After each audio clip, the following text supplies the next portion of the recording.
Peace, YouTube. It's TerrenceRe giving you stock market news, analysis live. We got a lot going on, so let's get right to it. Basically, we had that big down day yesterday. What I got pulled up right now is the NASDAQ, right? QQQ. This is basically your tech sector for the most part. Um, what I do is let's go. I'm gonna change this watch list to the NASDAQ so you can see what's in it, and then we'll talk a little bit more about it. I want to show all of the NASDAQ. Where is that? Should be NASDAQ 100, right? And you got Peloton, Netflix, Tesla, Starbucks. I think that's T-Mobile, Facebook. Excuse me. JD, Microsoft, Micron got killed yesterday. Not just yesterday, but it's been getting killed since April. But AMD, Adobe. So basically, you get the picture. These are your tech stocks for the most part, your big tech stocks. So you got your chip shortages. A lot of our chips coming over from China, so you got a lot of that going on, and a lot of that. Then Facebook has had a rough week or two with everything that's going on with Facebook. So for the most part, today I got short the NASDAQ. Now, if you've been watching the channel last week, I got short Costco, took position off. I'm gonna show you Costco. You guys, seen these two boom, boom. That's all you need when you got a spread on, or even if you sold a call or something. You get a couple down days, like you get short here. That's those coming off.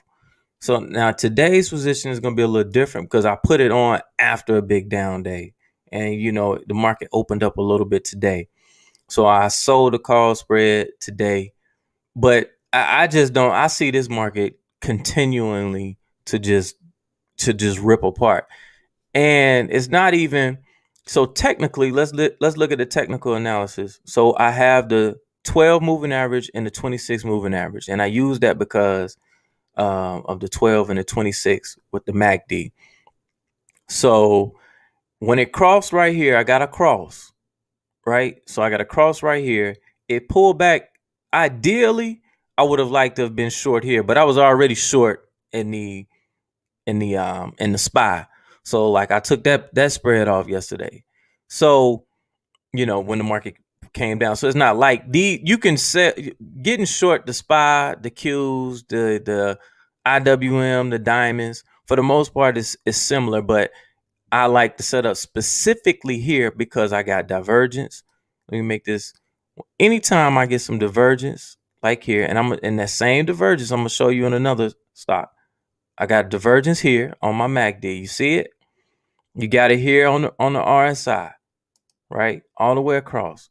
You got divergence. So what that divergence is showing you, the market was still going up, but as it was going up, it was losing momentum, kind of like a car slowing down. The car, you could be decelerating, and then the car continually to go forward. So you're going from 60 miles an hour, 50 miles an hour, 30 miles an hour, and then all of a sudden you're at 20. You don't just stop unless you stop abruptly. You hit on brakes or something, but you gradually slow down, and then you turn.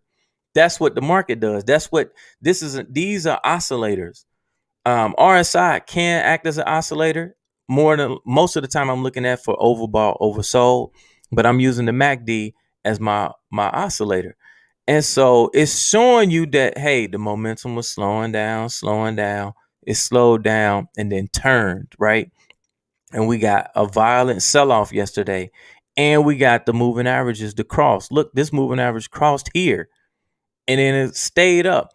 So I put my fib projections on from here to here. It pulled back to the 618, the golden ratio. So I got my pullback in the right spot. with my fib retracements, and then I put my fib extension on from high, low, pullback, and now I'm projecting out take profit zones. So yeah, I think that the Nasdaq we're gonna get a good pullback, and I'm not saying that it's gonna go fast. It can go slow. It can gradually. We can have a pullback today or tomorrow, right? I'm gonna go over the risk that we have today too. We got a lot of risk, so so the market can gradually step down. You don't. So if you have, let's say you own Apple, I'm going to Apple. Man, I'm telling y'all, ain't nobody on the market. This is live. This is a real account. I'm gonna show you my trades that I put on today. Um, and I'm giving you live analysis. I ain't just on here talking, and then I'm showing it to you so you can see it and understand it for yourself for free. And I'm not charging you any money. I paid a heavy price to learn how to do this.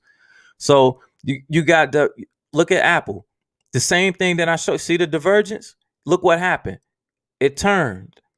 You got your cross and it turned. Now it's not saying that it could go back up a little bit, but when you get the divergence, you get the turn. Then you got the pullback. This is where if we're gonna get a down move, then we would get it here. I would suspect it could come back up here and touch one of these moving averages and then gradually sell off. That's why I like to sell call spreads or calls. I don't like selling naked because I don't like, especially in equities, maybe more in an ETF because you don't worry about like big gaps up or something like that on news. But so something like this, you get paid for time. So if it goes up a little bit, that's fine.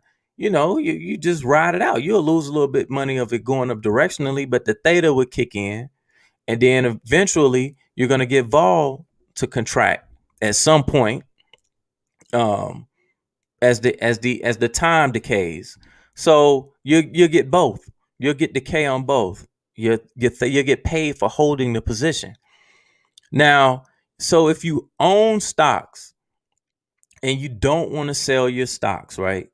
Instead of just, because a lot of times I hear people come on, you just gotta take the 10-year plan and just take the 5-year plan. You don't necessarily have to. There's nothing wrong with that, right? And if you have like a 10-year outlook, a 5-year outlook, a 20-year outlook, then you can just hold your stocks, and you don't even care about this. Then, if that's the point, you can just sit through it. But I would not, in my opinion, I would not buy the dip. That's just me. I would not buy the dip. And if I own stock, I will sell calls against my existing positions. So if I owned 100 shares or I own some shares of Apple, I would sell a call against it. So I would come out like, or you could sell spreads against it. Like maybe you don't own a straight 100 shares, right? And you want to just minimize your risk. And you may just be saying, Terrence, I just want to get short. I hold my positions. How can I make a little money while the market's going down? Let's look. I'm gonna show you what I did today. I actually got 2 positions I put on in the Nasdaq, kind of like loading up, and probably I wouldn't advise that. I would say sprinkle your stuff around, but I'm going with a hunch, and I'm gonna go ahead and take it. So I sold the 30 deltas. I like to get into. I pick my trades by looking at the delta. So I sold the 30 delta, and then I bought the 22 delta, right? So it's a $5 wide spread. I collected a third of the width of the strikes, meaning so it's $5 wide. So my risk is $500 per contract, however many contracts you do. And I collected, I think, let's look. I collected, where's the spread? That's a butterfly. I did a butterfly today too. And that's more like trying to hit a home run. 169. So I collected $169, which is about a third of the width. So if you divide it 500 by 3, you get what? I don't know, 167, 168, something like that. So I collected a third of the width of the strikes. Collecting a third, basically risking 2 to make 1. you're setting yourself up for like a 67, 68% probability of profit just by doing the math on what your risk is to reward. And I'll increase that because I'm not going to hold it to expiration, and I'm not going to try to make the full 169. Now, unless I just see the market just start. If this market just start tanking, tanking, then I probably will hold it to expiration. I don't know. I still probably wouldn't hold it to expiration, but I get out of it 50% profit, and, try to make about 90, 80, 90 bucks on it, 85 bucks on it. Then put something else on. So basically, as it goes down, close it out 50% profit. As it pulls back, sell the rips, and then trade it as it goes down. Or you could just come right out here and maybe, let's say, do an in-out spread.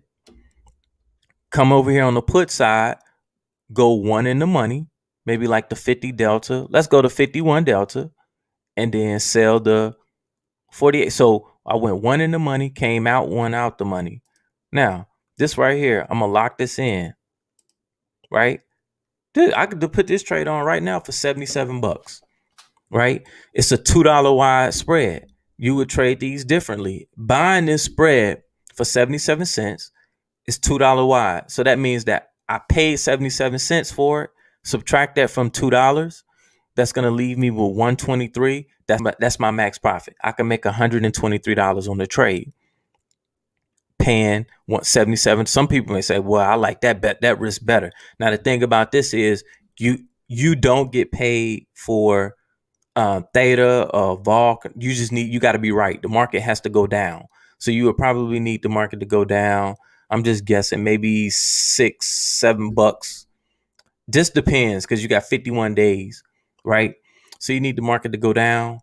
And I'm gonna do a class on this, maybe like a long session, like weekends. I'll come in on I'll set that up, and then subscribe, hit the like button, so you'll know when I'm gonna do that. And then I'll do something like maybe like an hour, 2 hours long, on how to set these up. What are you looking for? How to use the analyze tab to see how much you'd make on it. But I'm just kind of like going through this to give people, if you already have a basic concept of options, I'm just giving you a way to manage risk, right? So if you have a long portfolio, you don't just have to sit there and just watch the market go down, and you don't have to do real risky trades like coming by puts and you maybe don't understand it. Or I'm gonna show you, if you do want to buy some puts, the ones you would buy and that I would buy if that was my strategy. So I gave you the call spread. You could do a call spread on I would say any liquid stock. So you see, paying $77, like I said, being able to make, so basically you're risking $77 to make 123, right? All right. So I showed you a put spread, showed you a call spread. Now you say, what is this butterfly over here? I did this butterfly spread. This is positive theta, right? Meaning, if I come over here, you look up here, it says butterfly. I got them grouped, right? You see right there where it says theta. So I'm not paying to hold this position. And I'm not paying to hold this position by way of the two calls that I sold right here. That's creating that theta. And then I bought wings. Now I bought this position will make money as long as I'm right directionally. Basically, I just got a butterfly. The market goes down and stays down within the next 51 days. I don't care what it does. It can come up here tomorrow. It can stay up here for the next 2 weeks, which would actually be great for me. 2 or 3 weeks, and then gradually come down. Long as it's down past where I bought here by expiration or anytime before, that trade is gonna make money. Excuse me. So if you're good, I don't know why I'm burping. Excuse me. So if you're good picking direction, then butterflies, if you do them that way, right? That's a little different way than a lot of people like to do their butterflies, but that's the way I like to do them. I'm trying to get in and show you some some more stuff. What's going on with the market? So let's say you got a portfolio and you're long. So I'm gonna show you some stuff to do. You don't necessarily have to get short. So let's just say you have some stocks, right? And they're long, but you don't have Apple. I would still sell, like you could still sell a call spread or a call in Apple to get short the overall market, because Apple is so large, is a large percentage of the market, right? I want to say it's the largest market cap in the S&P 500, if I'm not mistaken. It's either Apple or Amazon. So you can sell, so you could get short Apple by selling calls or selling call spreads. You could come, and that would shave some of your deltas off of your overall portfolio weight, right? So you could come in Apple, Apple would do it, Microsoft, Facebook, Amazon, any one of the larger market cap weighted stocks, or you could just sell the ETF, the S&P 500, the Nasdaq, the IWM, or the diamonds. You could get short either one of those, and then getting short one of those would kind of hedge your portfolio. Now I'm gonna close this out and then open up the well, you know what? I'm not gonna do that on this video. I tell you what you guys do. Like I said, hit the like button and subscribe. I have a makeshift portfolio that I have in the paper trading where you can practice trading. So I bought a whole bunch of stocks just so I could show people how to hedge your portfolio. I don't want to log out and then try to log back on while I'm live because I don't want it to lag or mess up the video. But I will come back and do another video on that either tonight or tomorrow, depending on what happens today in the market. Now let's talk about the risk that you have on today, that you have today. Chuck Schumer has already said that they're supposed. So today was supposed to be the day that I think that funding expired for the federal government. So Senate Majority Leader Chuck Schumer says could take action as early as Wednesday to fund the government and prevent a shutdown. He's gonna implement some like kind of like a stopgap measure. So they're not going to deal with the big, what is it, $3.5 trillion package, and they're going to try to separate some funds from that and then do like a little minor package so that way it can prevent the government from shutting down. That is your risk today.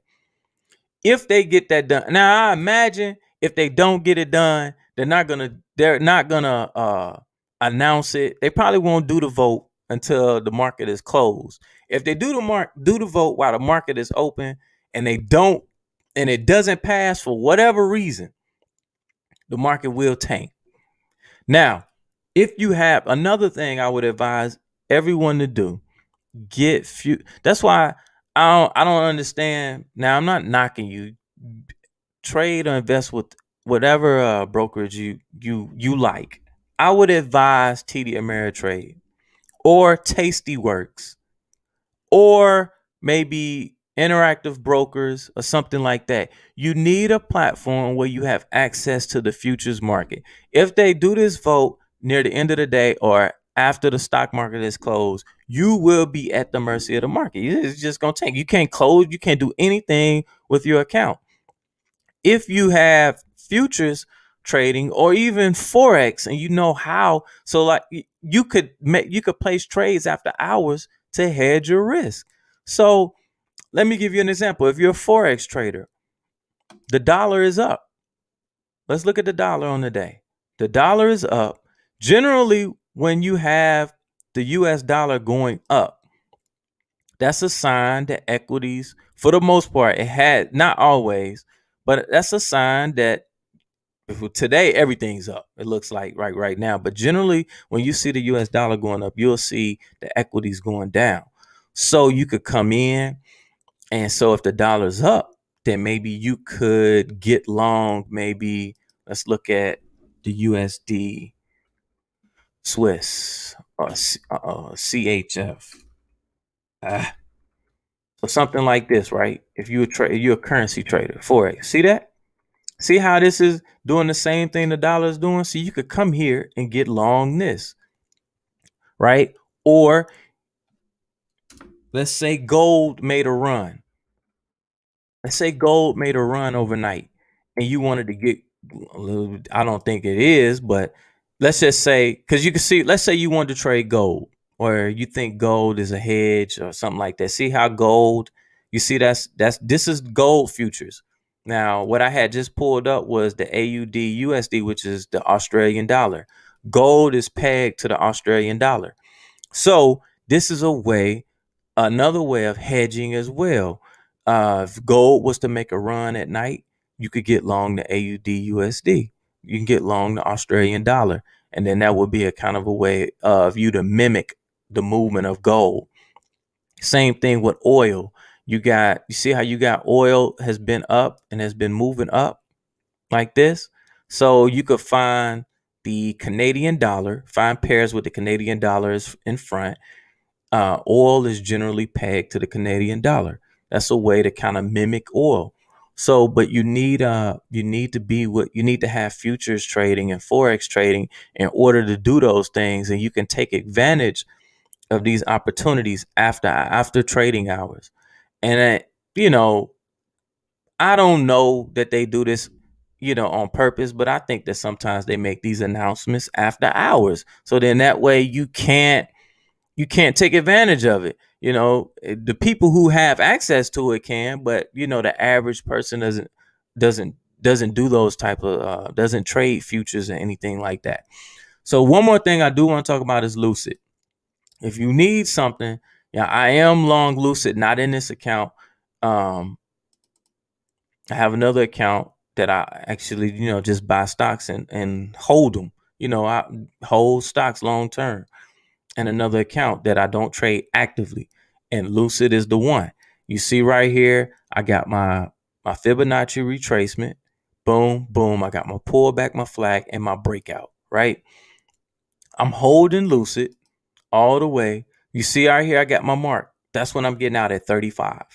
So if it gets to 35, either it gets to 35 and I get out, or it takes out this low and I'm out for a big loss. Hopefully it don't take out this low before it gets to this high. But that just is what it is. So I would say Lucid is, I like this. They had good news today. Um, they came out with some news, said that their EVs or whatever can go, they last longer than Teslas or whatever. So yeah, I don't really pay a whole lot of attention to the news. I just know when the news is kind of like a catalyst to make stuff move. And so then once I hear the news, no matter what it is, I go to the stock to look to see the movement, because you want to be where the volatility is. So all in all, be careful today. Like I said, you're gonna have some big news at the end of the day. If they get the bill passed, that could, the little stopgap measure, that could make the market go up. It could go up a little bit today. I could see it going up, maybe, I don't know, maybe right around here to 366, maybe even to 368. But I ain't buying it. I'm not buying. I wouldn't buy anything in this market. I don't know if I buy anything in the. Be honest with you, I don't know if I buy anything in the United States stock market this year. I'm gonna be selling stuff and selling premium, doing iron condors and in my active trading account. I don't really buy shares in this account. I have an account that, like I said, that I have own some stuff in, but actively trading, I don't care to get long. I just don't see it. We got too much risk in the world, period. I think I seen today that YouTube is going to be banning all what is it? How did they put it? I had it pulled up. YouTube is banning all vaccine misinformation from its platform as part of an effort to reduce the spread of false claims about immunizations. So this mean, like, from what I understand anything about vaccines, if you got anything to say you in reference to vaccines that is negative, then they're gonna ban it, right? So that just came out. Also, I think United Airlines is firing, like let's look at United. Let's see how. I think they're firing like 500 employees today, 500 or 600, something like that. I think I saw 600. So this is, and you see, I had already charted this up some while back on the RSI. You got your breakout here. So they could, based upon this, they may get a little run up, maybe, or a little breakdown. They've already had their breakout right here. So I don't know. This chart right here, this ain't a bad looking chart. Still, to me, I think the level where I see it meeting some resistance will be right in this area right here, right where it's at, right at the 52 level. So you'll probably get some resistance here. I don't like trading this stock right here. But that's my update for right now. Tune in. I think I may do another one late tonight or early in tomorrow morning. If I want to see the news, see what the news give us, see what they say about the if they pass this stopgap measure. If they don't pass this stopgap measure, you're gonna see the market ripping to the bottom. I think it's gonna rip to the bottom. If they don't pass it, I don't know if Joe Manchin gonna be the one to come out and, you know, throw his weight around. I actually personally think we have the biggest. I'm gonna hold my tongue, but practice a little restraint. So hopefully you guys hit the like button, hit the subscribe button. Also, I purchased a pair of underwear that I really really like, and I've been on like this crusade to find like the perfect pair of underwear. I know that sounds crazy to guys, it don't, because you know what I'm talking about. To find some where you got a little breathing room, and that's I think I found some. So anyway, I'm gonna put the link to them down in the description. They call uh just don't look at the link in the description. I'll put it down there. You click on it, go to the site, check them out. Let me know. I like the briefs. They give you got some room with these, a little breathing room. So with that, I hope you guys enjoyed the video. Remember, hit the like button, hit the subscribe button, share the video, help other people out, and let me know what you think. And with that, I'm out, man. Peace.